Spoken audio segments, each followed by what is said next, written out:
তারপর যখন দেখাইছি তখন আমার 2টা ইনজেকশন দিছে।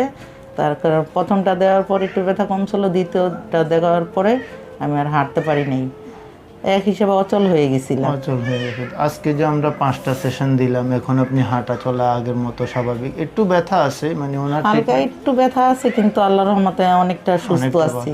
জি, আসসালামু আলাইকুম। শাহনাজ বেগম আসছে মাদারীপুর থেকে। ওনার নি পেন এবং কি কার্ড মাসেল ব্যথা। উনি দীর্ঘ 3 মাস আগে একটা হাঁটার সময় ওনার পাটা ঘুরে যায়, পড়ে যাওয়ার পরে ওনার ব্যথাটা হয়, যার কারণে উনি বিভিন্ন জায়গায় বিভিন্ন ডাক্তার দেখিয়েছে। আজকে আমরা ওনার 5টা সেশন শেষ করলাম। 5টা সেশন শেষ করার পরে ওনার অনুভূতিটা শুনবো। আপনার নাম? আসসালামু আলাইকুম, আমার নাম শাহনাজ, আমি মাদারীপুর থেকে আসছি। আমি দীর্ঘদিন ধরে 2-3 মাস ধরে আমি এই সমস্যায় ভুগতেছি।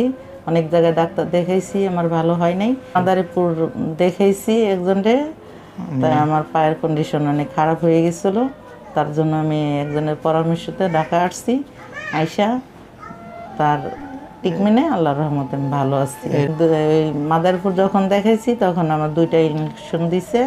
তার কারণ প্রথমটা দেওয়ার পর একটু ব্যথা কম ছিল, দ্বিতীয়টা দেওয়ার পরে আমি আর হাঁটতে পারি নাই, এক হিসেবে অচল হয়ে গেছিলাম। অচল হয়ে গেছে। আজকে যে আমরা 5টা সেশন দিলাম, এখন আপনি হাঁটা চলা আগের মতো স্বাভাবিক? একটু ব্যথা আছে, মানে ওনার হালকা একটু ব্যথা আছে, কিন্তু আল্লাহর রহমতে অনেকটা সুস্থ আছি, ভালো আছি ঠিক ইনশাআল্লাহ। আছে। উনি পুরোপুরি সুস্থ হওয়ার পরে আমরা আরেকটা ভিডিও দিব।